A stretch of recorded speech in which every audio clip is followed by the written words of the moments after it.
good, everybody? Welcome to Real Talk Sports. I'm Tevin Harris. And I'm Cullen Reiser. So we just gonna jump right into it, all right? First topic, we got some NFL stuff we're gonna talk about, all right? So we're gonna talk about the draft, bro. Okay. Who number one? Who the guy? Number one guy, the linebacker / defensive end coming out of Texas A&M. My man who was pleading to Jerry Jones to come get him. Stud, pass rusher. The only problem is he going to the doo-doo Browns. Yeah. I mean, it's the Browns, y'all. If y'all know anything about the Cleveland Browns, it's not personal, y'all. Y'all just not. People in Ohio, y'all not good. Like, it's not good. I think they should be fined for every pick that they take. I'm going to leave this up. Who's a useful talent, they should be fined. Because they know they ruin careers. They ruin players. Joe Hayden, man. They waste time. I hope someone trades up and gets the young man because it'll be a shame seeing him in Cleveland. You think Jerry would pull that off? I think he'd be willing to, honestly. No, Jerry Jones just likes flashy, exciting guys. That's a flashy move to come out and talk about, hey, bro, draft me. You know what I'm saying? I know somebody's already there, but come get me. That's a bold move. We'll see. I mean, so let's go, since we're talking about media, man, let's talk about this guy, Tom Brady, bro, and this New England Patriot way. I'm already sick of seeing him, man. I am too. I'm sick of Tom Brady, but I know it's going to be. I'm going to see him every day on the TV for the next 3 months.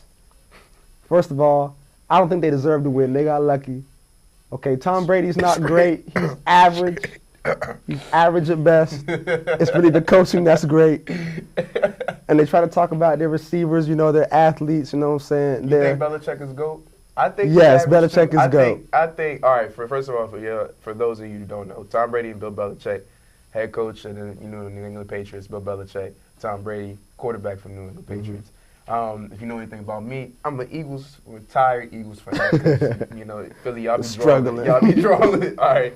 But, the New England Patriots, I don't really like them. I don't get along with them. They have a checkered history. I don't hate them. The fans. I don't hate them. I just dislike them. You ain't never going to catch me in a Patriot jersey. That's reasonable. It's not going to happen. That's reasonable. But I would rather give Belichick his credit and give Brady his credit. I don't think Brady's that good. I honestly don't. Like, greatest of all times? Nah, man. I really don't see it, bro. He's going to be considered greatest of all time just because of the championships and the wins. He's got 5 Super Bowls, by the way. But let's be honest. I'm gonna give him his title. You know what I'm saying? He got 5 of them. He has 5, but let's be honest. Bill Belichick is the genius in the background. He got Booby out there. He got Ricky out there. I'm saying, like, he don't got no names. No names. No names. None. He traded my man Jamie Collins. He's a great coach. He's an excellent coach. Excellent. That's a tough word. He's an excellent coach. Word, no debating. Oh, man. Bill Belichick is an excellent coach. He makes it work with average players, free agents. He gets the most out of all the players he has. Because, I mean, man, look at the receivers. They got Chris Hogan, bum. They have Julian Edelman, washed up. They have Danny Amendola, washed up. The only playmakers they really had were Rob Gronkowski. He was hurt. Big Gronk. And they still won this one without Gronk. Right. And then they had Bennett. Gave him that one. Right. And they had Martellus Bennett. When the tight ends are your best playmakers on offense, that's how you know it's the coach making. I'm going to ask everybody in America, who is Malcolm Butler? He's a nobody. Who's Malcolm Butler? He got lucky and got a pick. I'm going to ask you, who's Malcolm Butler? If y'all look him up, you give me some stats. You give me a respectable number, and I'll talk with you. Look. But who is he? Look, I'm not going to talk about Malcolm Butler too bad because you know what? He deserves a starting spot. Oh, for what? For outplaying outplaying everybody else on the cornerback. He deserves a starting spot. He outplayed everyone else on the roster. He's a young man, young talent. You know what I'm saying? I just don't see him getting exposed. A lot of corners. No, I think he did in the Pro Bowl. I don't know who broke him down. But somebody gave him like. That's different. That's the Pro Bowl. No, man. I don't see him getting exposed like your boy from. You know who I'm talking about? Who are you talking about? Who played for Seattle? Now he's on the. You talking about what is my man's name? It's not Brandon Browner. It's the other bum. It don't even matter. We're not even talking about him. We're not talking about no names. It don't even matter. His name. Man, we find out. I'll get back with you. It don't even matter. I know who you talking about. He got sauced by Julio though. Oh man. It don't even matter. It don't even matter. I'm gonna get back to you. I remember his name too. His face is right in. Man. All right, we're gonna move on. Hey, you want to go to free agency or you want to get to the NBA? What you want to do? Let's get to the free Let's agency. get to the NBA. So, what's happening? What's going on? So pretty much, the things I've been hearing, we all know about the Boogie Cousins trade. If you don't know, that's the hugest trade. That's a big thing. That's my man, huge. DeMarcus Cousins used to play for the Sacramento Kings. He's now got traded over there to the New Orleans Pelicans. My man Anthony Davis, best big in the game in my opinion already. They got the quote unquote Twin Towers now. Mm-hmm. I mean, that's a problem though. My man Boogie can boogie. You feel me? All right. So here's the question: does them being able to acquire DeMarcus Cousins, does that make them a contender for the Western Conference Championship? Not yet. I feel like it'll probably put them in the playoffs, though. I feel like it could put them in the playoffs. I mean, you look around the West, a lot of people ain't got bigs like that, two bigs. Cousins considered, like, at least, if you don't think he's the best big, he's, like, second, third. You know what I'm saying? AD's the best. I think AD's the best. He can shoot. But both of them can shoot, though. That's the crazy thing. Like, they can play inside and out. And it's ridiculous. You see this boy. Very gifted. He's dribbling, bro. Very gifted, big man. I'm excited. Only thing Pelicans need is a guard, a point guard who can distribute the ball. I think they need a little bit more time. Oh, their wings are bad, too. Mm-hmm. Oh, my. They need help. They need help in the backcourt. But take food out nobody. hey, they're average. They need help in They need help in the backcourt. I'm not gonna lie, they're average. They're average. He's trying to sugarcoat it, make it sweet. Let's talk about what it is. Their guards, their wings, and their point guards are very mediocre. Yeah, mediocre at best. Mediocre. They need to find them a point guard, preferably one who can distribute but still get 10 points a game for you, but really want to feed the ball to DeMarcus Cousins, to Anthony Davis. To get the other players involved. This is going to be his best motion. Here you go. That's all I want to see is a pass, because he needs to get the wings involved, because the wings can't score on their own. They trash. I'm sorry, mediocre. Mediocre, that was the word. See, but taking food out people. But yeah, as far as Pelicans go, I say they're not the third best team in the West now. Third? I say the third best team in the West. Well, it depends. If Drew Holiday, right, with the pick and roll all day now, and Drew, he can still shoot. He can't pass, though. That's not his job right now. We need a passer. You're not a passing guard. You're scoring one right now. That's what they need. Here's what I would do if I was the Pelicans. Go get LeBron. Trade deadline is passed. Go get LeBron. So they can't do this. But if I were them, I would have tried to use Drew Holiday in a deal. Try to get a younger point guard who is more pass heavy, or try to trade him for picks. Yeah, now they don't try to have get no quality. Picks. Yeah. Right. So I mean, if they don't work something out in the free agency, it's gonna be a little rough. But right. So that's that. Who else in free? Oh, Mr. Jimmy Butler himself. My man Jimmy.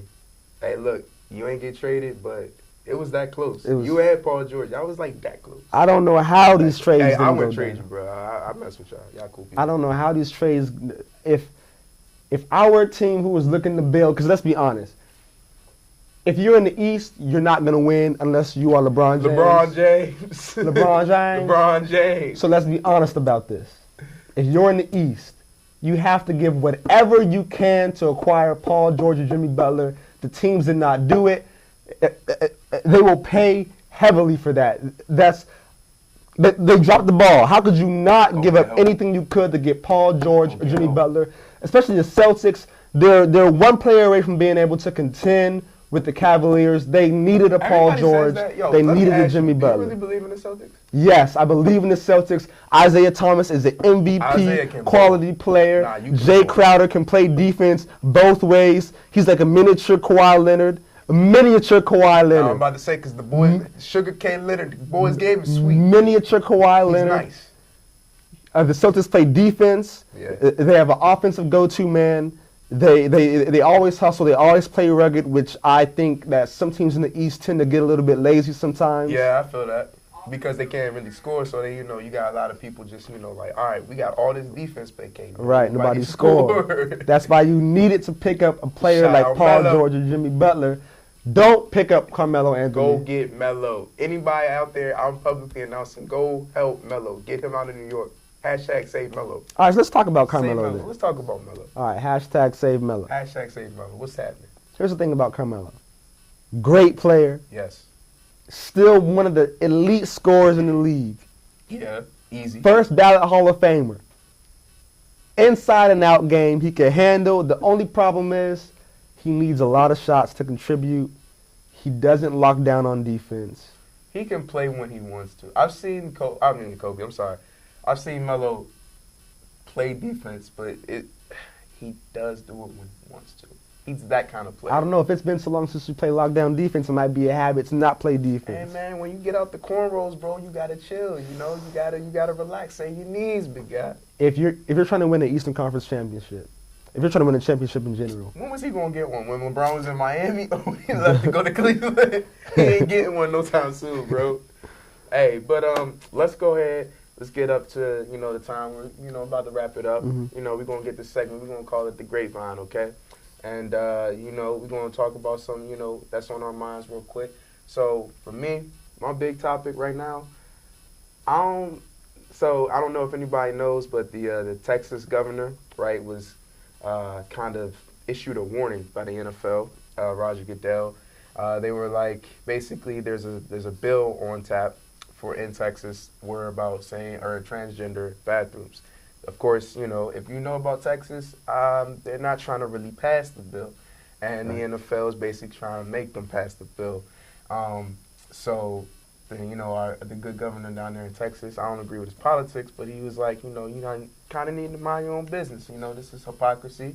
You can't really be telling us when you got things, in your closet, And I feel that, you can't be missing business with pleasure like that. Now, players, it's different when they want to make a political stand. They're taxpayers, They're people just like us, Just because they make millions don't, really, differentiate. Right. It doesn't change anything. That's just, economic, a little bit. You got the bread. I ain't got the bread. I ain't got it. That's cool. But I'm not going to tell you what you can and can't say, you feel me? But in the NFL's case, they got so much they could be doing, like Washington's team name, for instance, where you can't really be talking about, what people is doing, in their state. If that's what they want, that's what those folks want, That's mind true. your business. Yeah. How you feel about it? That's the same way I feel. The NFL has why are they trying to control the bathrooms and the legal standings in the state when they have a lot of issues that they have to deal with as far as the NFL brand and the NFL shield? Just worry about the athletes, worry about the owners, worry about the coaches, worry about the on-field issues. Chill off, bro. Chill off, bro. Worry about the on-field issues. I don't know why they're talking about bathrooms and this whole gender thing. It's important, but it's not in the NFL's realm. Yeah, just we want y'all to chill. Just now, what you want to bring here's up? my through the grapevine. Through the grapevine, Los Angeles is building a new stadium, as we all know, opened up in 2019, and they're gonna have the Chargers, who I don't really think they should move there. Hey, it's the Los Angeles Chargers. The Los Angeles Chargers, Los Angeles Rams are going to be playing there in 2019. But here's the beef I have about the whole deal. Everyone's making a lot of money off of it. The NFL is making money, the teams are making money, players are making money. But how about the people of Los Angeles and Inglewood? Housing prices will now escalate because of this new stadium. And what happens when housing prices escalate? People have to move. They can't afford it. If you didn't know, Inglewood is the hood where all the black people live. If they move a stadium down there, they're going to force all the black people to have to move out because they can't afford the rent prices. Then what happens? It becomes just like Brooklyn. Re-gentrified. Or Washington, D.C. Hipster, nice.